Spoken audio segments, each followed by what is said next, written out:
Hello, everyone. My name is Zaheen Nanji, and I'm the host for this show, the Resilience Reflex Show.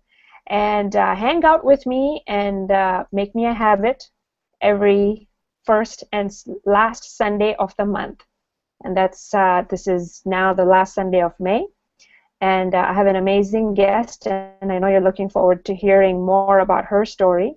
But first, if you missed the last episode, which was episode number 5, that was not done by me. It was done by my host, my co-host, Kathy, where she interviewed two beautiful women who had gone through a lot in their life. And you are going to have some learning. So make sure you watch that. And the last 4 episodes, like I said, make me a habit, even make me a marathon. Make my show a marathon too. So there you go. Because this is now episode number 6. And if you want to learn more, I would suggest that you join the Resilience Reflex Google community. It's free. There is no membership that you have to pay like other sites. You join in there and you get lots more than what you just get on the Hangouts, as well as on my website. You can go to zaheennanji.com, which you see right there. You can join me on Facebook, Twitter, different social media sites, and LinkedIn, of course. And when you join the community, you get these 4 videos right there. You see there on resilient health. So that's part 1, part 2, part 3, and part 4. They're only 30 minutes each, and it's on how to create your resilient health. All right, so Kathy, why don't you come up on and tell us more about yourself? Great. Good evening, everyone. And wow, Zaheen, I can't believe it's already the 6th show we're doing. That's awesome. So, as Zaheen says, my name is Kathleen Caldwell. I am a registered holistic nutritionist and a health and wellness coach. And when menopausal women work with me, they are able to alleviate their hot flashes, and they will have more energy. They will be less tired, and they do lose weight. And that's my passion and purpose in life, is to work with menopausal women. And fortunately, we have a lot of success and luck, and they become very happy and healthy and joyful women after we work together. Who doesn't want to be happy, joyful? I love those words. Kathy, thanks again for hosting last week's show, and when I'm out and about, you'll be hosting them, so that's great. All right, let me introduce my guest, Tricia. So Tricia, at 31, Tricia Downing was in the best shape of her life. In the summer of 2000, Tricia, an avid cyclist, drove across the country for what amounted to 18 races in 23 days. She returned from her adventure to a fresh start. A new job awaited her, and determined to make the next summer the year she would make her mark on the world of cycling, she began a rigorous training strategy. But on September 17th, 2000, Tricia's life took a detour. While training on her bicycle, one sunny Colorado afternoon, Tricia collides with a car that turns directly in her path. Wow. And instantly becomes paralyzed from the chest down. Now you can imagine being a lifelong cyclist and athlete and losing the use of her legs. That's just devastating. I can't even imagine that. But she didn't let that even stop her, because what happens next is just amazing. She really learns to do everything from sitting straight up, and she goes through her house in her wheelchair, returning to work and everything else, and operating a hand cycle. And that's just grueling, because it just goes to the very core of who she is, an athlete. But this inner strength helps her to not only learn how to live a life as a paraplegic, a label that takes time for her to get accustomed to, but to have courage to return to the sport she loves and almost lost. Determined to live life on her terms, Tricia turned her misfortune into an opportunity, becoming a world-class wheelchair racer, author, speaker, and she's founded her own camp for other women in similar situations. Tricia, welcome to the show, and thank you so much for being on the show. So, of course, my first question for you is going to be that, and I'm sure you're often asked this, is how did you just get through the tragic accident, and what happened when you found out about your situation? What just went through you? Well, first of all, Zaheen and Kathy, I'd just like to say thank you for having me on the show today. You know, this accident happened 15 years ago, and you know, a lot of people ask me if it's difficult for me to talk about. And at this point in my life, it's something that's happened. It happened in the past. It's something that I've moved on through. It's taken a lot. It's taken a lot of work to get to where I am today. But I can tell you, going back to the day that it happened and those days following, even months and years, that there were a lot of things that I had to turn to in order to get back to my life and to really become a happy person again. You know, it was a big change. It's totally different to go from walking one day to being a paraplegic the next. But I had a lot of support. And I think that that's the number one thing that got me through the accident was the support of my family, the support of my friends. From the minute that I was in the hospital, I had people coming to visit me, bringing cards and stuffed animals and chocolate and all those things that are there to make you better. But I also had people who were willing to, you know, come over to my house and help me do the simplest things that I had to relearn all over again. I had to learn how to get around my house in a wheelchair. I had to learn how to get in and out of a car. I had to learn how to drive with my hands. And those are things that, you know, sometimes you need somebody to help you figure them out, figure out the logistics. How do you put a wheelchair into a car and then get in there and drive? So, you know, there were a lot of things that I had to learn. And so I count the people in my life as the number one thing that helped me get through the accident.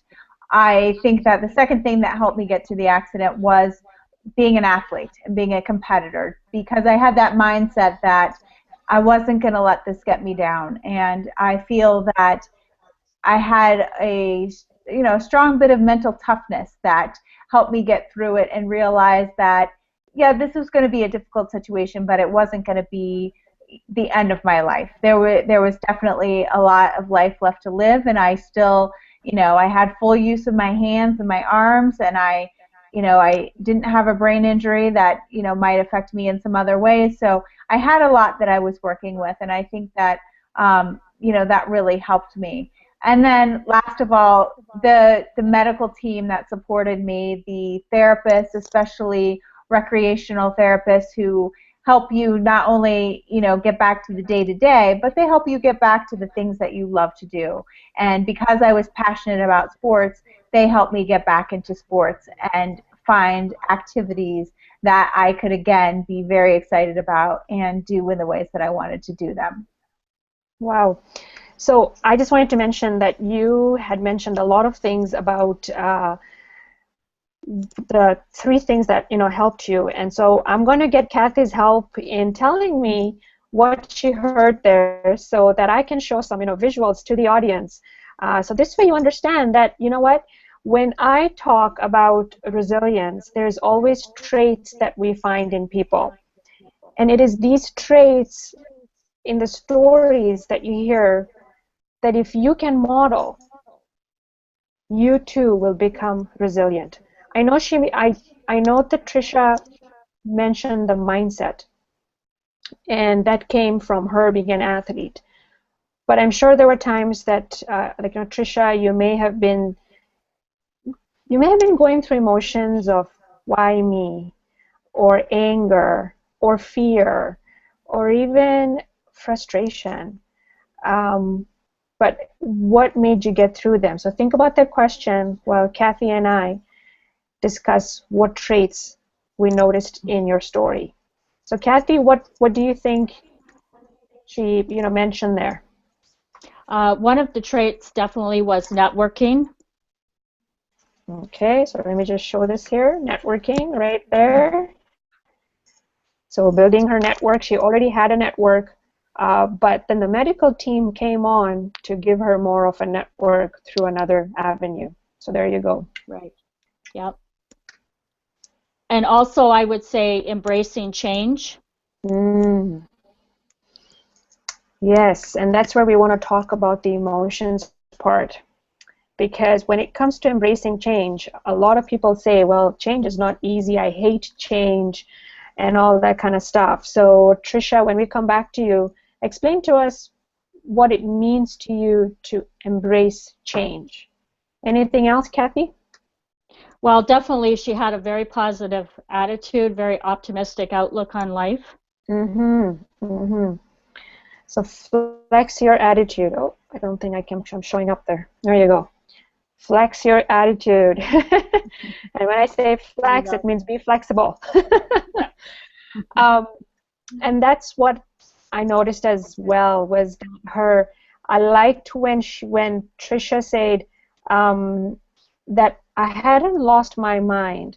I still had the use of my hands. I still could do a lot more with what I had. Now that is positive attitude. That people think that when they lose their legs, they've lost everything. And I've seen movies that have been true stories, and yeah, we go through that. So Tricia, let's just come back to you, and tell me how you felt when you went through this. I'm sure you went through emotions. What did you say to yourself?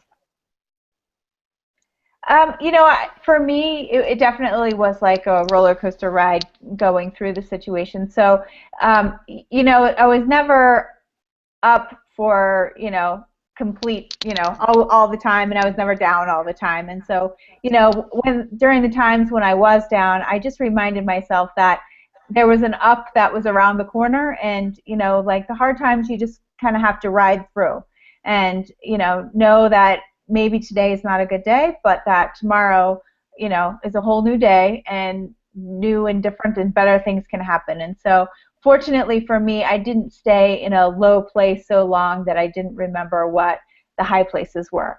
But it definitely was an up and down. So it wasn't like it was just overnight that I decided that, okay, this is fine. It took time. But, you just got to remember that the ups are always around the corner. Wow. So there's when I talk about this, in my keynotes or in my workshops, I'm always talking about how a lot of the individuals that I've met always have a phrase that they have in their head. And I know with author Jay Thorne that we interviewed, I believe in episode 3 or 4, I think it was 3, he had the phrase that no matter how bad it seems, there's always something in it that's a good, something along those lines. And with Tricia here, again, there's a phrase, there's always an up around the corner. So you see how these little phrases really help. And so find your phrase for sure. Kathy, would you like to ask Tricia a question? I sure would. I'd like to ask you, Tricia, how did you basically go from being bedridden to then going across the country and back into racing again in such a short period of time? That's amazing. Well, for me, I knew very early on that there were a lot of possibilities as a athlete with a disability. I knew that there were opportunities for wheelchair racing and hand cycling and swimming and golf and tennis and all those different things. Pretty much any sport you can think of has been adapted for someone who is in a wheelchair. And my recreational therapist at the hospital really helped me figure out which sports I wanted to take part in and help me find the right equipment. And just, again, with that athlete's mind, I, not only wanted to try the equipment and practice in the equipment, but of course I wanted to get back to racing in the equipment too. So I did my first half marathon in a racing chair 6 months after I was discharged. It was actually in Hawaii, so I left Colorado and went to Hawaii to do my first race very shortly after leaving the hospital. Wow. Yeah. Wow. That's great. I can't even imagine, but I think because you're already an athlete and you had that mindset of, I'm not going to quit, there is something in here that just made you go and, get up and go. But now, I do have a question about, let me ask you this. What would you tell someone who's not an athlete, who may have gone through the same accident that you did? What would you tell them? I think that we've all gone through difficult times in our lives, and I think that if you can think back to some of those times that weren't easy, times when you didn't think that you could accomplish a task or a goal and you did accomplish it, those are the kinds of places that you have to look back to for confidence. And, for me, the sports thing does come naturally, but also I've had so many experiences where, sports have been difficult, sports have been challenging, but I've trained, I've put in some time, and I've put in effort. I've asked other people for help. I've talked to other athletes, and so I approach this the same way. Learning to be in a wheelchair, it takes time. You have to build strength and, the momentum. You talk to other people who are in wheelchairs and ask them to help you problem solve situations. You look back and think on, what are other times when I have just felt like, I was down from the very beginning, but you actually got through that. And so I think looking back to your past successes just gives you that confidence that, yeah, you can overcome challenges. It's just going to take, a little bit of work and effort on your part. Great. Well, I just noticed a couple more traits there, right, Kathy? Absolutely, I did too. Okay. Master problem solver was one of them. So let me just click on me. There you go, people. That's right. So she problem solved by going back and asking questions and going back to her medical team and finding out, okay, going back to other people who had been in the same situation, or going back to her own past and finding out how could she overcome this challenge that she had now. And one more, I think, which I heard, Kathy. Passion and a purpose, definitely. And reflection or feedback. So let me just show again. So what I have here is playback to build self-esteem. When I say playback, it means that you're going into your past and you're looking at any feedback from other times that you've had any kind of challenges and how you came out of that. Another way to look at it is that if you are going through a setback, stop and just look for some feedback and find out how you can change that. So there you go. And then we talked about passion and purpose. So Kathy, tell me what you heard her say that made you think about that. Just when she was talking about her experience and determination as an athlete, and that really motivated her to know that she could do this and overcome and move forward with her life, which is quite amazing. Yes, it is. Well, I will let you ask the next question now, Kathy. Sure. I'd like to ask you, Tricia, what can other people learn from your experience that they can take away from what you have learned to use in their own lives? Well, I think one of the most important things is that, a lot of times we get our mind set on a particular goal, and then we have a challenge that gets in our way, and then we think, oh, well, now I can't achieve that goal because this challenge is in my way and it's just not going to happen. And I think what's important for people to realize is that there are so many different ways to achieve a goal. And I wanted to become a nationally ranked cyclist, able-bodied cyclist riding on 2 wheels with 2 legs. And as it turned out, that didn't work out, but I still reached my goal of becoming a world-class athlete. I just did it on different pieces of equipment with different parts of my body. And I was riding a bike with my arms, and I was, swimming and pushing a racing chair, which is what you use for a running event. So I was achieving my same goals of achieving a high level in sports, but I was doing it in a new way. And I also learned that is the same thing doing something around the house.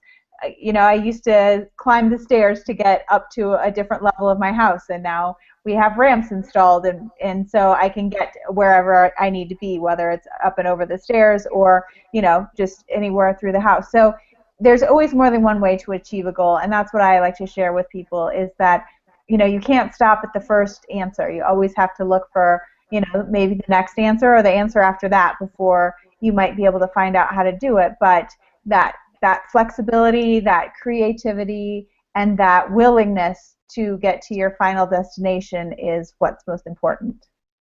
Hmm. So I have a question. Change. What can you tell people about change?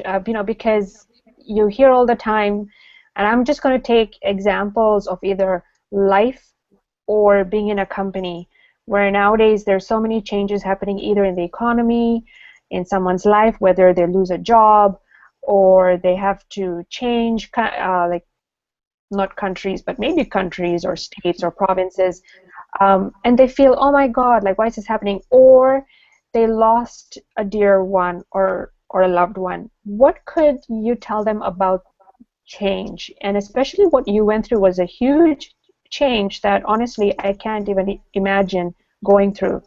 What could you tell someone about that?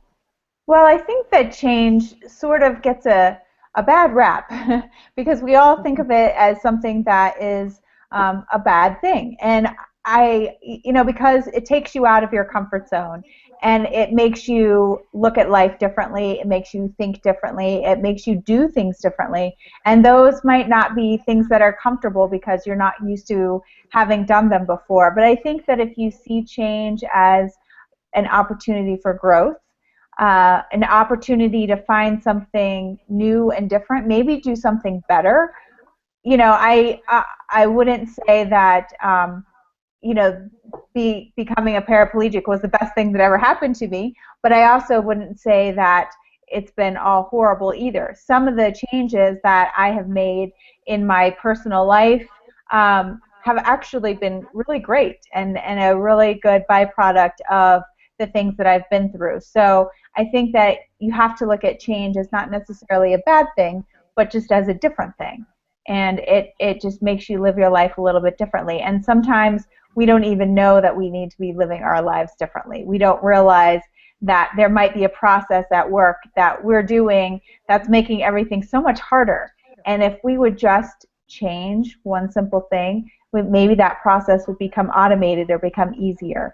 And I think it's the same way in our lives. You might have something happen to your home or something that you have to make a change, and so that could end up in the long run be something that is good for you or that makes you see things a little bit differently. Yeah, and I liked it where you said that we always look at it as a bad thing, but what if we changed that mindset or we reframed that thinking and now looked at it as maybe another way to grow in a different way? And I always say that, change is something about, letting go of something, and it could be something old, to bring in the new. And that's what you did, is you almost let go.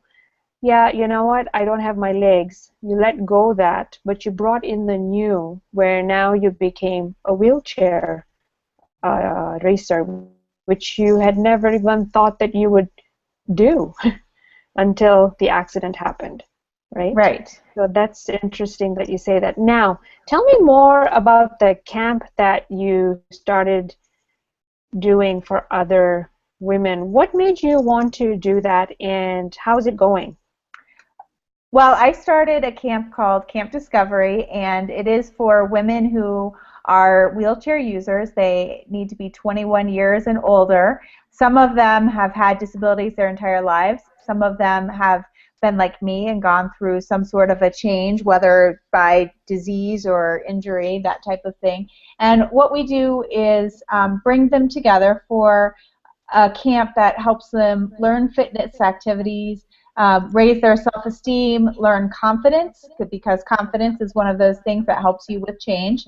We do activities that stimulate their minds and their imaginations. We bring in guest speakers who can talk to them about how to maybe reframe their injury or accident, or maybe see their life in a new way so they can get off on to new paths and succeed in different areas, or succeed in bigger ways than they thought imaginable. And then, of course, we do kind of the fun part, which is the relaxation. We have massages and manicures and things like that. But we also have plenty of time for just talking to each other and getting to know other women in similar situations, and being able to just share, share tips and tricks, or maybe even vent a little if you're having a hard day. And so the camp brings people together, brings these women together, and they end up building a really great support system and can go on then, and we've built a whole community around Camp Discovery. Wow. And this is where I think where this part here, right, that this is almost like you've turned the passion that you have into a purpose where you want to help other women go through this change, but to also, like you said, reframe their injury or their illness so they can look at it in a different light, rather than thinking like, oh, now I can't do anything, or why me, and that kind of thing. So what do you think, Kathy? Do you have any reflection to add, or anything to add about what you've heard so far today? Yes, I just wanted to make a comment. You used the phrase for yourself, Tricia, before as being an able-bodied athlete. Quite frankly, you are so vibrant and inspiring and optimistic, and you are still very, very able-bodied. And you are absolutely, I think, just the epitome of what people, how they should look on life and live their life and be more positive about everything. And I agree with you. Change is, I think, a wonderful thing, and we should embrace it, not see it as a bad thing or fear it. But you are an amazing woman, and the work you're doing is absolutely terrific. So I applaud you so much for what you're doing for yourself and for other women. So keep up the great work. Thank you. Thank you. And can you believe that we're almost at the end of time? But I would like to add one thing before we go, is that you can go on Trisha's website, and it's Trish Downing, so I'll spell that. It's Trish Downing, DOWNING.com. Again, I'll spell that, TRISHDOWNING.com. Please go to her website and look at what she has to say. Like I said, she's a speaker, author. She is also on Facebook. She's on Twitter. And on Facebook, it's Redefining Able. Redefining Able. Okay, thank you. And on LinkedIn, it's just your name, Tricia Downing.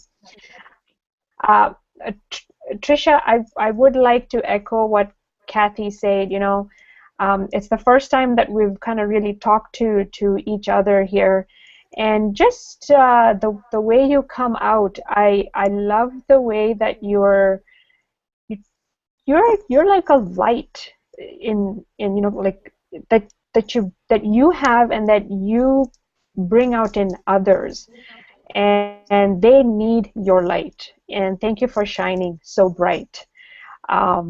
So for all that you do, I just think you're an amazing, amazing person. And I know you may have heard that before, but believe me, keep on hearing it because there will be times that you may need it, but it's true about you that you bounce back, and that's the art of resilience, is that you bounce back easily, and people need to model that from you.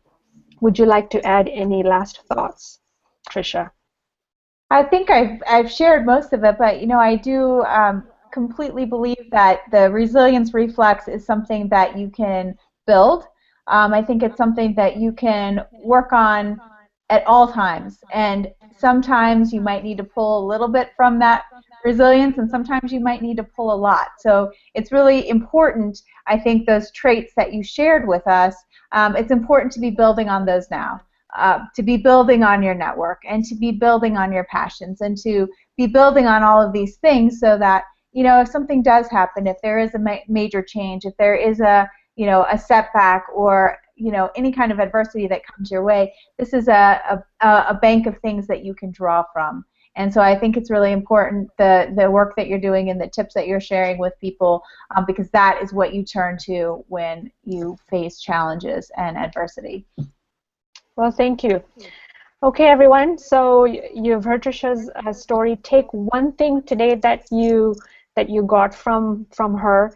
It can be about change. It can be about reframing the way you look at your life. It can be about problem solving. It can be about having a network that can help you build on what you want to do. So take one thing from this and go do it. And if you have some more questions, have some suggestions, make sure you go to zaheennanji.com and you contact me through there. I'm on LinkedIn, Facebook, Twitter, just my name, Zaheen Nanji.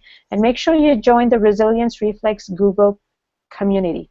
Until next time, which is the first Sunday in June, we'll have episode number 7, Sherry Rogers, who will be sharing with us the 5 keys to creating a magical life. Until then, see ya.